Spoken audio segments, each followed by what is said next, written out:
Hola mga ka-amigo, good morning. Gusto nyo ba ng adobong isaw? Andito tayo ngayon sa farm. Ayan, kararating namin dito sa farm. Nagkatay kami ng baboy, o pinagkatay ko sila ng baboy.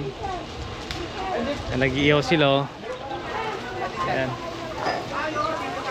Ito yung farm mga ka-amigo, yung farm na naipundar namin ni Mrs. Andyan, andyan mga kapatid ko. Ayan. Tapos meron nga kaming alagang 4 na baboy, pinakatay ko yung isa. Ayan o. Hello po! Kuya, ang laki-laki pala ng baboy. Malaki ba? 93 kilos daw ang isa. 93, di po kasama yung linutong yan po. Ay, ibig sabihin, isang baboy lang yan. O, isang baboy, Eto, pinakamaliit. dahil kasi nagpaalaga ako ng baboy mga kamigo. 4. Yan yung 3 na iwan. Tapos kinatay na yung ano, yung isa. Ano po itong gagawin sa ano? Sa? Sa pata, bibiyakin pa o hindi na? Kung nandito kami. Ganyan na siguro. Ganyan na. Oo. Yung ulo. Kuya, Yung ulo dadali ng kapatid ko. magluto ng crispy pata. Ayun. Hindi, pipabiyak natin to. Para hugas-hugas na lang lagay sa... Okay, yung bahala. Kayong bahala. Dati, bibiyakin daw yung ulo. Ito, mga pamangkin, mga kamigo. Yan, meron kaming kubo.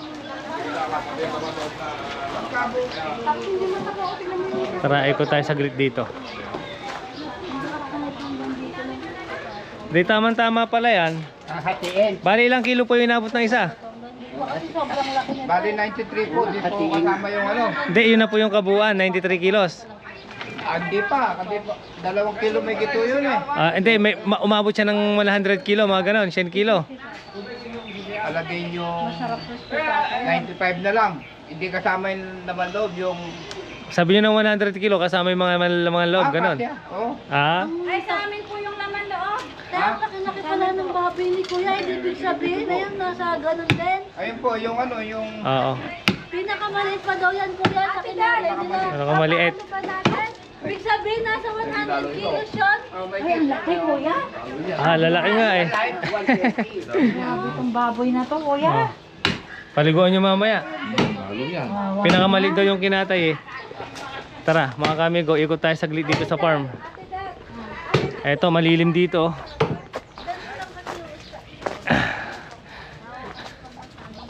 Yan, may alaga rin kami mga bibe sa native na manok.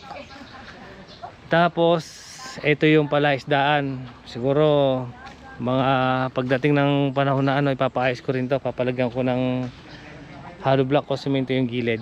Dati may laman yan, may tubig. Nag-aalaga kami ng ano, ng tilapia. Kaya lang dito kasi sa kabila, ano, bukid to eh. Nakakatawid pala yung mga bayawak dito. Nagpupunta dyan yung mga bayawak na mamahay dyan. Tapos kinakain yung mga alagang manok. Nung bago lang kami dumating dito, nakahuli nga ng bayawak yung kapatid ko. Pero madalas siya makahuli ng bayawak. Kaya ginawa ng kapatid ko, sinunog muna rin oh, para yung mga bayawak umalis. Eto, marami kaming tanim na puno ng mangga. Meron kaming Madre de Agua. Yan, panahon ng mangga. Yung iba may bunga. Itong akasya.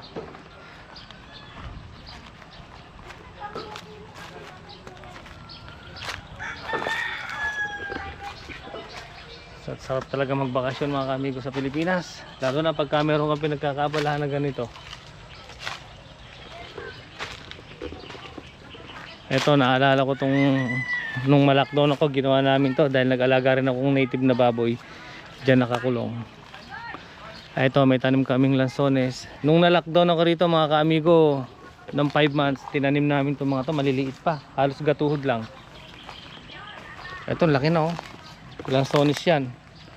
Tapos ito yung isa. Tapos yung mga bayabas na yan, maliliit lang nung tinanim namin. Ayun, lalaki na oh. Tapos meron duhat.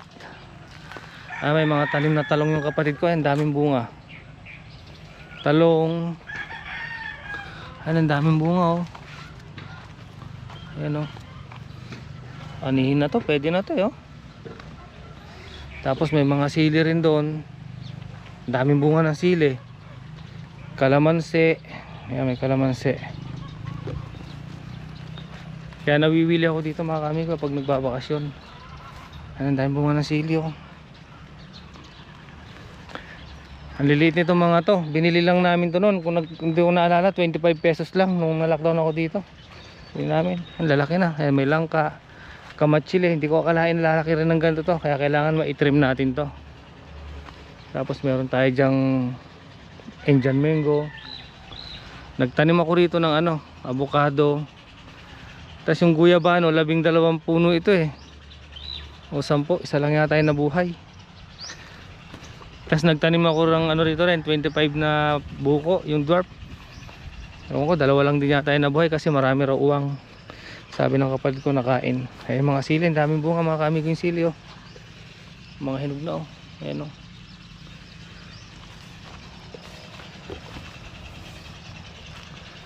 Tapos yan, yung kapatid ko, siya yung pinagbabantay ko dito magmula nung nabili namin. Yan, pinatayuan ko siya ng tindahan dyan. Ginawa niyang tindahan. Kung naalala niyo mga kamigo, meron akong vlog na yung tip ko. Iyan yun. Yung inaipon kong tip. Pinigay ko sa kanya, pinagpagawa niya ng tindahan niya. Dito sa harapan marami malunggay. Ayan, may okra din. So, pwede na itong mga okra, malalaki na oh. Oh, tamang tama. Ang dami mga. Itong linya na to okra.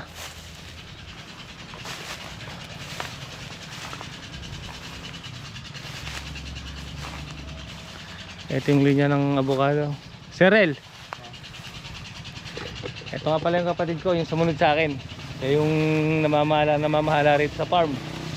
Bilas na ako kaya parang magdadaling. Oh, sige. Siya yung nagtatanim dito. Ayan, mag-aani raw siya ng sitaw para may madala yung mga kapatid ko sa ano. Ayan, daming bunga ng sitaw ano, Serel? Dami. Ang haba oh. Etong dalawa na to, dalawang dayos na to, sitaw to. 5. Ah, 5. Ito yung Indian mango na tinanim natin na maliliit no, no? Ay no, mangga. Piko to no. Ang daming bulaklak oh. Grabe.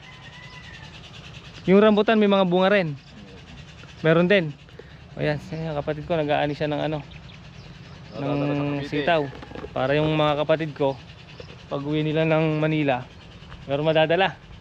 Tapos ito yung bignay no, Serel no. Ito binigay sa akin ni Tita Edith. Ayan Tita Edith, kung mapapanood mo yung video na to, yan na yung binigay mong bignay na parang hindi mabubuhay no. Ang laki na. Sa amin tawag namin bignay. Ewan ko lang po sa iba kung ano yung tawag dito. Ito pakikita ko sa inyo yung bunga. Oh, daming bunga. Grabe yung bunga oh. Ayan oh. Daming bunga. Serel, daming bunga. Ang kapal. Sa Ilocano, bugnay yata. Ewan ko, tingnan, basta sa amin po bignay. Ang daming bunga, grabe oh. Ayun, ang daming bunga oh. Tapos eto nga, tumangga. Ang liliit nito nung ano, tinanim namin. Halos gatuhod lang oh. Grabe, laki na oh. Serel, ilang taon na yung nakaraan? Magmula nung ma-lockdown ako dito, may 3 taon na ba? 2000 no? 4 na taon. O yun, 4 years ang nakaraan.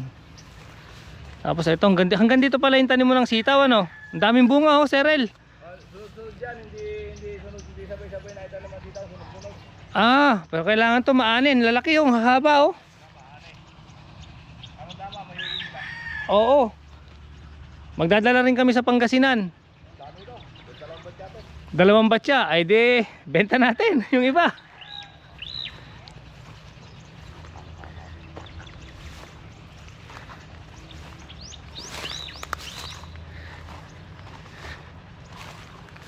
O yan o mga kaamigo, ang daming tanim. So dito lang eh, kung pang ulam-ulam lang meron na. Tapos may alaga kang native na manok.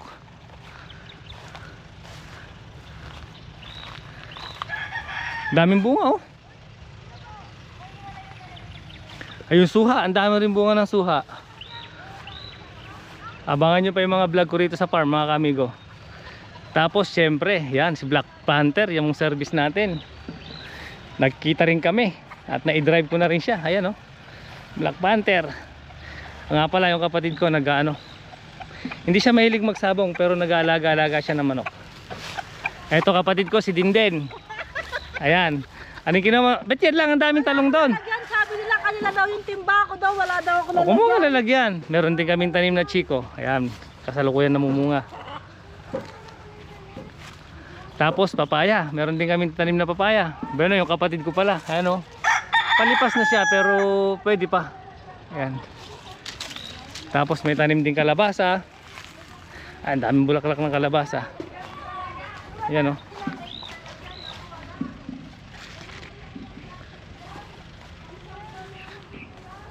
Akasya. So dito, lagi ako namamalagi nun dito nung malakdown ako. Lagi ako nauupo dito dahil malilim. Sarap ang hangin. Tapos ito yung palaisdaan.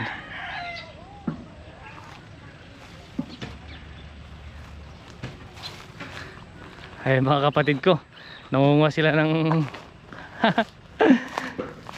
ng gulay. Det, namimitas din si Kuya Sir mo lang ano. Namimitas ng sitaw. Oh. Paturo ka sa Kuya Cyril mo. Ayan si Joy. Joy. Hello. Nangunguha ng kalamansi. Ayan, may dala ng timba. Sana nang wakadit ng ano, Makati yan. Cyril. Turuan mo nga sila manguha ng talong. Tingnan ko ngayon ako mo. Ito kapatid ko si Bernadette. Hi. Ayan, nangunguha ng talong. Nakalagay sa damit. Kumuha rin kayo sili. Ang dami sili mga ano, pamaksew. Kaya nga ang daming bunga. Paturo ka sa Kuya Sir mamitas. Tapos meron din kaming kamyas. Meron din balingbing, sampalok. Itong avocado, hindi pa gano'n namumunga. Tapos meron ding ano ron eh, may hanay din ng ano dyan, rambutan, maraming bunga. Masarap mabuhay dito, hindi ka na magugutom dito. Manguha ka lang ng talong, may prito ka ng ulam na talong. Mangingitim ka dyan din. Ha? Ito yung asawa ni Cyril, ng kapatid ko, si Ruth. Hello Ruth! Ayan, may mga alagang native na manok. Yung iba halo na, native sa Texas.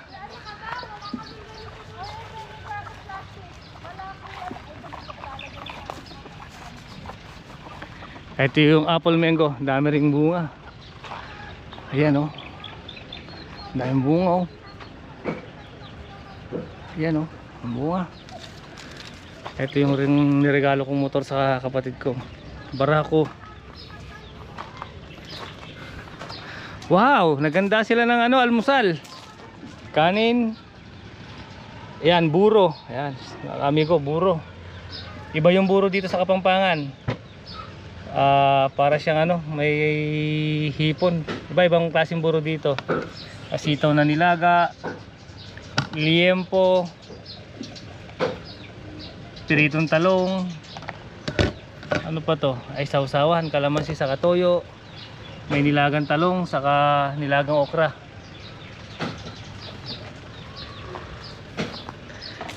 Eto, hindi pa tapos. Ipaliliwanag ko sa inyo mga kamigo, bablog natin yan kung bakit hindi agad natapos. Ito si Grace, asawa ng aking pamangkin. Hello Grace.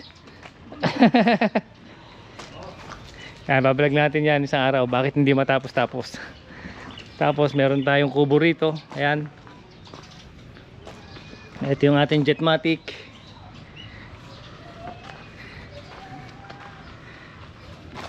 Tapos meron din tayong kamyas. Ito suha. Ito may mga bunga oh. Kaya lang eh parang palaos na. Yan.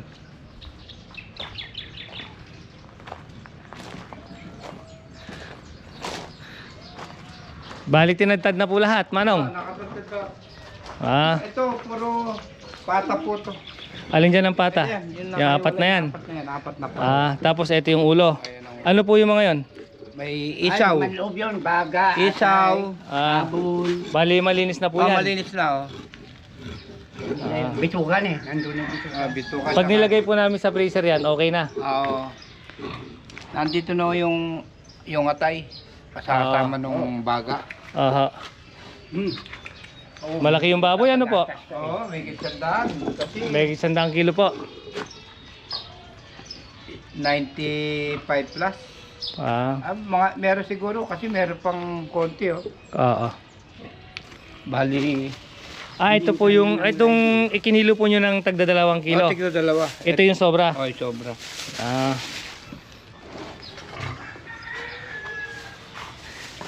Tapos ito pa nga pala mga kamigo, bahay.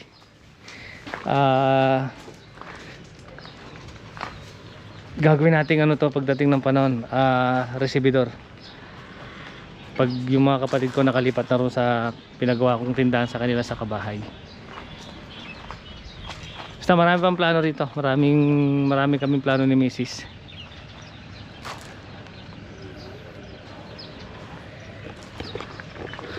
O yun mga kamigo, hanggang dito muna yung vlog natin.